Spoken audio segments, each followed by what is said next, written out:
नमस्कार, मैं हूं प्रदीप कुमार। आप देख रहे हैं पॉलिटिकल आइडिया। पॉलिटिकल आइडिया के आज के इस अंक में आप सभी दर्शकों का बहुत बहुत स्वागत है। मित्रों, 2026 में जिन 5 राज्यों के विधानसभा चुनाव होने हैं आने वाले 3 महीनों के भीतर, उनमें केरल एक ऐसा राज्य है मित्रों जहां पर कि जो चुनावी मुकाबला ठीक आजादी के बाद से लेकर अब तक मुख्य मुकाबला होता रहा है कांग्रेस पार्टी और सीपीएम के बीच। मित्रों, केरल वह पहला राज्य था जहां पर कि कम्युनिस्टों की सरकार बनी थी भारत के अंदर जनता की वोट से। मित्रों, केरल वह पहला राज्य है जहां पर कि पहली बार किसी राज्य में धारा 356 का उपयोग करके वहां की राज्य सरकार को बर्खास्त किया गया था। वो सरकार थी सीपीएम की सरकार थी। ईएमएस नंबूद्रिपाद मुख्यमंत्री हुआ करते थे। उनकी सरकार को जवाहरलाल नेहरू की सरकार ने, केंद्र की सरकार ने बर्खास्त कर दिया था। तो केरल का एक राजनीतिक इतिहास रहा है और इस राजनीतिक इतिहास में कांग्रेस और सीपीएम के बीच आमने सामने की लड़ाई होती रही है। लेकिन 1979 के बाद, आप कह लीजिए 1977, जब आपातकाल देश में लगा, उसके बाद से जो जितने भी चुनाव हुए केरल में, उसमें आप देखेंगे कि कांग्रेस और जो एलडीएफ, कांग्रेस के नेतृत्व वाला जो यूडीएफ है और एलडीएफ जिसमें सीपीएम सबसे बड़ा राजनीतिक दल है, इसमें जो इंडियन यूनियन मुस्लिम लीग के कांग्रेस के साथ जुड़ने के बाद केरल की राजनीति कई मामलों में बदल गई। जब से इंडियन यूनियन मुस्लिम लीग के साथ कांग्रेस पार्टी का गठबंधन होता है, तब से केरल की राजनीति सामाजिक स्तर पर देखेंगे कि एक अलग स्वरूप। उससे पहले क्या था? उससे पहले वैचारिक स्तर पर विभाजन था। वैचारिक स्तर पर, ठीक है, वामपंथ का एक प्रभाव था, कम्युनिज्म का प्रभाव था, ठीक है। वही कांग्रेस पार्टी एक मध्य मार्गी राजनीतिक दल के रूप में जानी जाती थी। लेकिन जब से कांग्रेस पार्टी का गठबंधन इंडियन यूनियन मुस्लिम लीग के साथ हुआ, तब से केरल की राजनीति में सामाजिक ध्रुवीकरण भी होता रहा। और उस सामाजिक ध्रुवीकरण में मुसलमान, ईसाई, ये 2 प्रमुख वर्ग थे ऐसा, जो कि लगभग आबादी के, केरल की आबादी के 50% है। वैसे दोनों मिलाकर लगभग 46% की आबादी होती है, 45 से 46% की आबादी। ये आबादी लगातार कांग्रेस पार्टी के साथ रही, लगातार कांग्रेस पार्टी के साथ है। और जो वामपंथ है, वहां जो एलडीएफ है, उसके साथ प्रायः हिंदू जातियां रही। और साथ ही एलडीएफ का आप कह सकते हैं कि चूंकि प्रतिनिधि मुसलमान से भी रहे, क्रिश्चियन से भी रहे, तो स्थानीय स्तर का नेतृत्व, स्थानीय स्तर पर, ठीक है कि कई विधानसभा सीटों पर, कई लोकसभा सीटों पर मुसलमानों का कुछ हद तक या फिर ईसाइयों का कुछ हद तक वोट मिलता रहा वामपंथियों को। लेकिन मोटे तौर पे आप कह सकते हैं कि धार्मिक जो अल्पसंख्यक है, धार्मिक आधार पर मुसलमान और ईसाइयों के लिए पहली प्राथमिकता रही कांग्रेस पार्टी। हाँ, चूंकि नायर समुदाय, जो नायर भी, आप हिंदू में अगर कांग्रेस के साथ अगर कोई जाति, चूंकि वहां अगर देखेंगे हिंदुओं में, तो आप 3-4 भागों में बांट सकते हैं। एक भाग है अल्पसंख्यक, सबसे ज्यादा नंबूद्री ब्राह्मणों का वहां। उसके बाद नायर, जो कि नायर मतलब जमींदार समुदाय के होते हैं। इजावा जो सबसे बड़ा वर्ग है पिछड़े वर्गों का। उसके बाद दलित। तो 4 भाग में आप बांट सकते हैं वहां। तो उसमें नायरों का समर्थन कांग्रेस पार्टी के साथ रहा। मुस्लिम, ईसाई और नायर, ये 3 समुदाय ऐसे रहे जो कि ऐतिहासिक रूप से कांग्रेस के साथ रहे।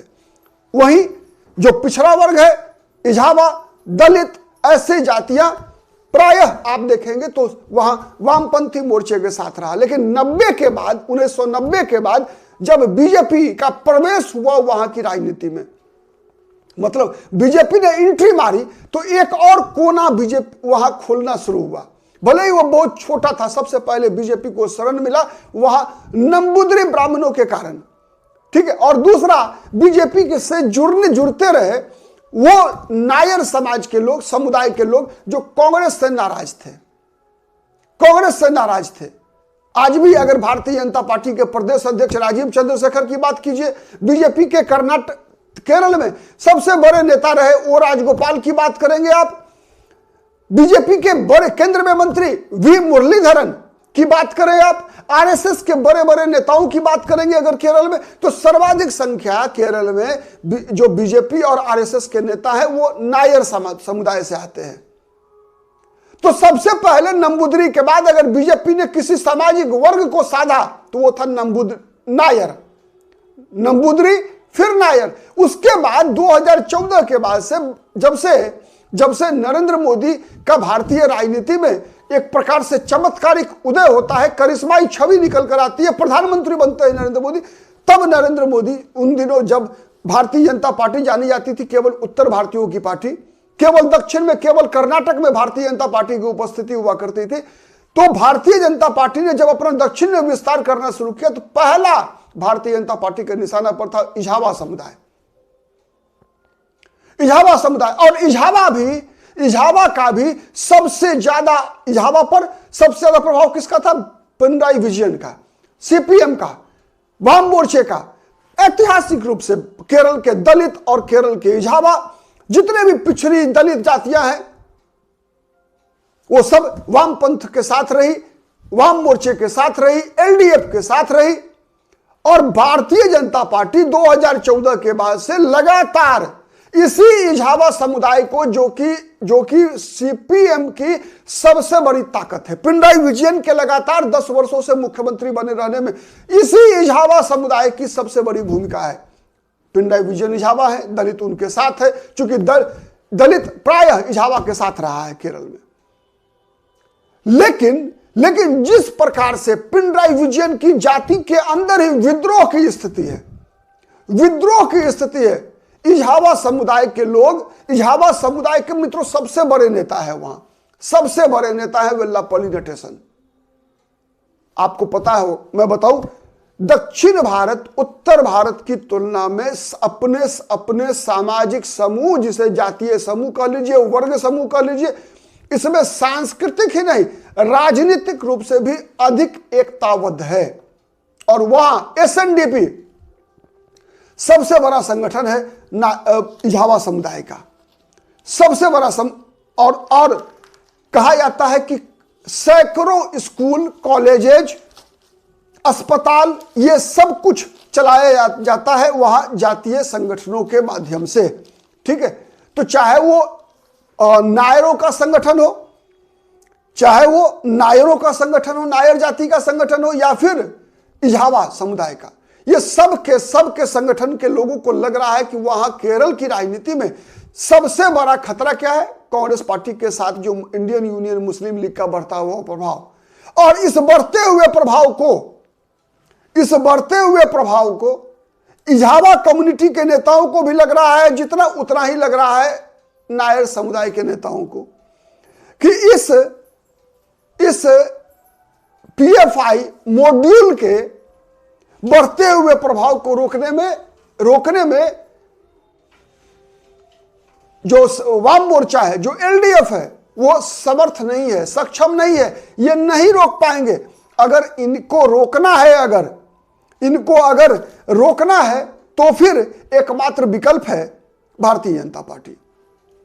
एकमात्र विकल्प कौन है? भारतीय जनता पार्टी है। इसीलिए जितने भी आप देखेंगे इधर के दिनों में, मतलब नायर समुदाय जिस प्रकार से भारतीय जनता पार्टी की तरफ आ रहा है, इजावा समुदाय जिस प्रकार से तेजी से, वेल्लापल्ली नटेशन के बयान आप सुनिए कि अगर 2040 तक अगर यही रफ्तार रहा तो मुसलमान जो है केरल में जो है बहुसंख्यक बन जाएंगे। वेल्लापल्ली नटेशन को विजयन भी केरल के तोगड़िया कहा करते हैं। और सबसे ज्यादा प्रभाव अगर किसी संगठन का है केरल की राजनीति में तो यही संगठन है मित्रों। केवल इजावाओं का ही नहीं बल्कि नायर मतदाता भी किस प्रकार से भारतीय जनता पार्टी की तरफ आकर्षित होते जा रहे हैं, उसका एकमात्र उदाहरण मैं बताऊं आपको।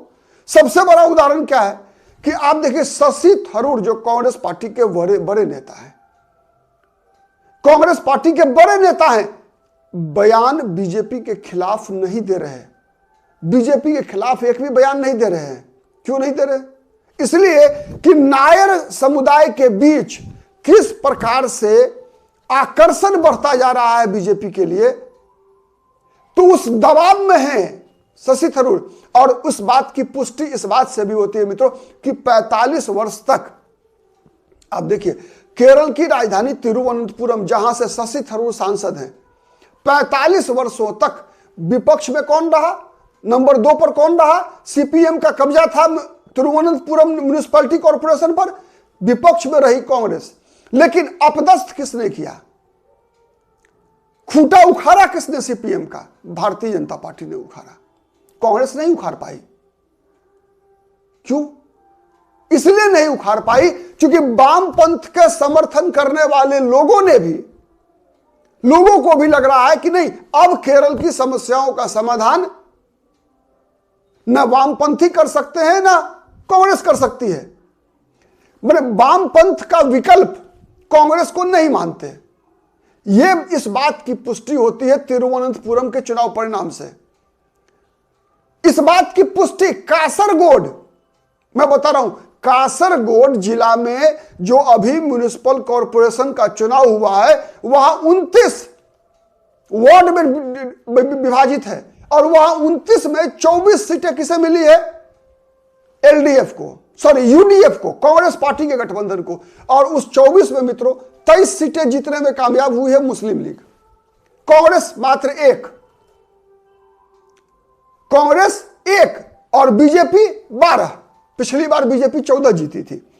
तो अब आप अनुमान लगा लीजिए, आप अनुमान लगा सकते हैं कि लड़ाई किसके बीच है। केरल के विधानसभा चुनाव 2026 में लड़ाई किसके बीच है? आप कासरगोड के उदाहरण से आप समझ सकते हैं, आप तिरुवनंतपुरम के उदाहरण से समझ सकते हैं, आप इस बात से समझ सकते हैं कि केरल में भारतीय जनता पार्टी किस प्रकार से विकल्प बनती हुई दिख रही है। और उस विकल्प में सबसे ज्यादा वोट ट्रांसफर हो रहा है वामपंथियों का, और वामपंथियों का वोट ट्रांसफर होने का ही यह सबसे बड़ा कारण है कि जो वेल्लापल्ली नटेशन, जो सबसे बड़े नेता हैं झावा समुदाय के, आज वर्तमान परिस्थिति में देखेंगे तो सबसे नजदीक थे वो किसके? पी विजयन के। एक समय में केरल के तोगड़िया कहे जाते थे, कहते थे पी विजयन। किसे कहते थे? नटेशन को, वेल्लापल्ली नटेशन को कहते थे केरल के तोगड़िया। और आज उसी वेल्लापल्ली नटेशन का स्वागत करने को मजबूर है पिनराई विजयन। आज सीपीआई के नेता एके बालन सीपीआई के नेता कहते हैं कि कांग्रेस पार्टी की यदि सरकार बन गई केरल में तो यहां पर शासन जमायते इस्लामी करेगा। तो अब आप अनुमान लगा सकते हैं कि केरल की राजनीति के अंदर खाने क्या पक रहा है, केरल की राजनीति में क्या पक रहा है। इस बात का आप अनुमान लगा लीजिए कि चाहे वेल्लापल्ली नटेशन हो, झावा समुदाय के नेता है एके बालन हो, कोई भी सबसे मुख्य प्रतिद्वंदी मान किसको रहा है? मान रहा है इंडियन यूनियन मुस्लिम लीग को, पीएफआई को, एसडीपीआई को, जमाते इस्लामी को। और उसका विकल्प, चूंकि उसका विकल्प अब सीपीएम नहीं है, पिनराई विजयन नहीं है, 10 साल का एंटी इनकम्बेंसी है। केरल वह राज्य है मित्रों जहां हर 5 साल पर सरकारें बदल जाती थी। और किस प्रकार से वाम मोर्चे की क्या स्थिति है अभी अभी संपन्न हुए स्थानीय निकाय के चुनाव के परिणाम में दिख गया आपको कि जहां जहां वामपंथ के खिलाफ, एलडीएफ के खिलाफ भारतीय जनता पार्टी में थोड़ी सी भी ताकत दिखी है, वहां कांग्रेस के समर्थकों ने, कांग्रेस के मुसलमान, इंडियन यूनियन मुस्लिम लीग कांग्रेस की सबसे बड़ी ताकत है। मित्रों आपको आंकड़े में बताऊं, उस आंकड़े से बेहतर समझ पाएंगे आप। देखिए केरल के लोकसभा चुनाव में क्या होता है, लोकसभा चुनाव और विधानसभा चुनाव लगातार 2014 से मैं आंकड़ा बता रहा हूं, 11 वर्षों का आंकड़ा, 2000 केरल में क्या हो रहा है। इन आंकड़ों से आप समझ जाएंगे कि कांग्रेस पार्टी को लोकसभा चुनाव में ज्यादा वोट मिलता है, विधानसभा चुनाव में घट जाता है वोट। कारण क्या है? कारण क्या है? इसलिए कारण है कि लोकसभा चुनाव में कांग्रेस पार्टी, वहां के मतदाताओं के समक्ष केवल 2 विकल्प होते हैं, आइदर राहुल गांधी और नरेंद्र मोदी। 2014 से लेकर अब तक नरेंद्र मोदी और राहुल गांधी, वहां राहुल गांधी को वोट ज्यादा मिलता है, वहां राहुल गांधी को वोट ज्यादा मिलता है। लेकिन जब मामला आता है राज्य के चुनाव का तो राहुल गांधी मुद्दा नहीं रहते। मुद्दा कौन रहता है? इंडियन यूनियन मुस्लिम लीग। चूंकि इंडियन यूनियन मुस्लिम लीग का गठबंधन कांग्रेस के साथ है, तो कांग्रेस का वोट घट जाता है मित्रों। विधानसभा चुनाव में इंडियन यूनियन मुस्लिम लीग का वोट बढ़ जाता है, कांग्रेस का अपना वोट घट जाता है, गठबंधन का वोट घट जाता है। ये ट्रेंड है। अब आंकड़े देखिए 2014 का लोकसभा चुनाव का मैं सबसे पहले बताऊंगा आपको। 2014 के लोकसभा चुनाव में मित्रों यूडीएफ 2014 याद रखिएगा, 2014 के लोकसभा चुनाव में यूडीएफ कांग्रेस पार्टी मतलब कांग्रेस पार्टी को मिलता है 42% वोट, 41.98%, 42% टोटल वोट आप कह लीजिए, उसको राउंड ऑफ कीजिए, 42% वोट, ठीक है। और 2019 के लोकसभा चुनाव में 2014 के लोकसभा चुनाव में कांग्रेस पार्टी के गठबंधन को मिलता है 42%। और लेकिन 19 में क्यों मिलता है 47.5%, मतलब 5.5% की बढ़ोतरी। क्यों होता है पता है? इसलिए कि वायनाड से राहुल गांधी चुनाव लड़ने गए थे। वायनाड से राहुल गांधी चुनाव लड़ने गए थे। लोकसभा में 14 की तुलना में 19 में बढ़ गया, लेकिन विधानसभा देखिए 16 में, 2016 के विधानसभा चुनाव में क्या हुआ?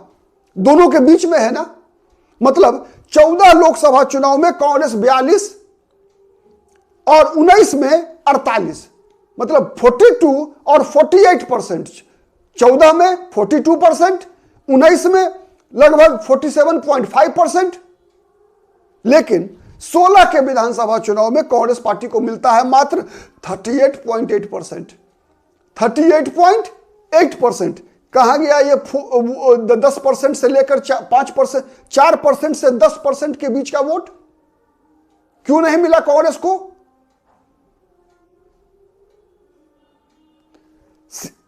वही एलडीएफ को देखिए, चूंकि वहां मतदाताओं में पर्टिकुलरली जो 23% इजावा, 14-15% नायर, 9% दलित, और अब तो ईसाई मतदाता भी नहीं चाहते कि किसी भी कीमत पर कांग्रेस गठबंधन सरकार आए।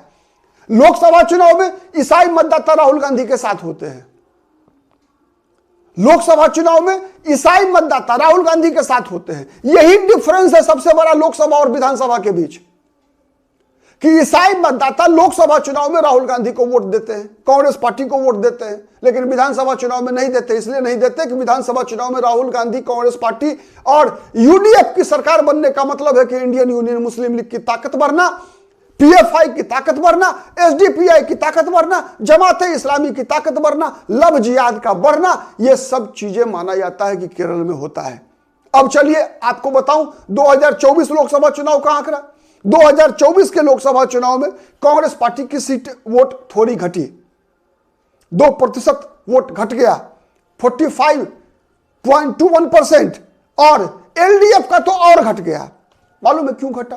कांग्रेस का 2% घटा और एलडीएफ का 2% घटा, 4% वोट घटा। और ये 4% वोट बढ़ा किसका?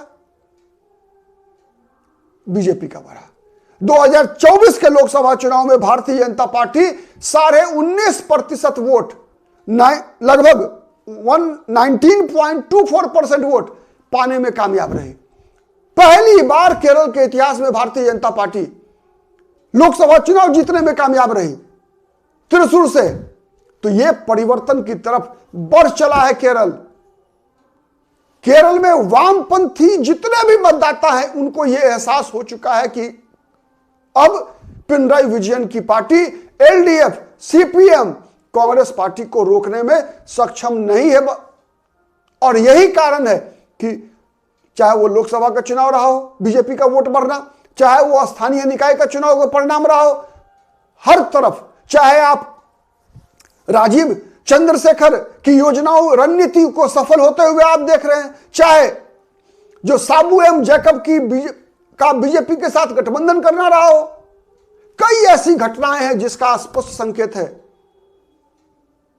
कि विगत चुनावों में वाम मोर्चे को वोट देने वाला इजावा समुदाय, नायर समुदाय, दलित समुदाय के लोग अब केवल और केवल बीजेपी में ही के भरोसे ही है कि only BJP can stop UDF, mainly Indian union Muslim league. तो कांग्रेस और लीग के गठजोड़ को अगर कोई रोक सकता है तो बीजेपी रोक सकती है। ये बातें केरल की राजनीति में जो वाम मोर्चा को वोट देने वाले मतदाताओं के दिमाग में ये बातें लगभग बैठ चुकी है और इसका लाभ मिलता हुआ दिख रहा है। आप देखिए प्रधानमंत्री की रैलियों में, अमित शाह की रैलियों में जिस प्रकार की भीड़ आ रही है, जिस प्रकार का समर्थन मिलता हुआ दिख रहा है, जिस प्रकार से बुद्धिजीवी केरल के बीजेपी की तरफ आकर्षित होते जा रहे हैं, ये सब इसी बात का संकेत है कि 2026 के विधानसभा चुनाव के परिणाम में कुछ भी हो सकता है। भारतीय जनता पार्टी एक प्रमुख प्लेयर के रूप में उभर कर सामने आएगी, इस बात में कहीं कोई दो मत नहीं है। आप कितने सहमत हैं कमेंट करके जरूर बताइएगा। आज के लिए इतना ही, बहुत बहुत धन्यवाद, नमस्कार।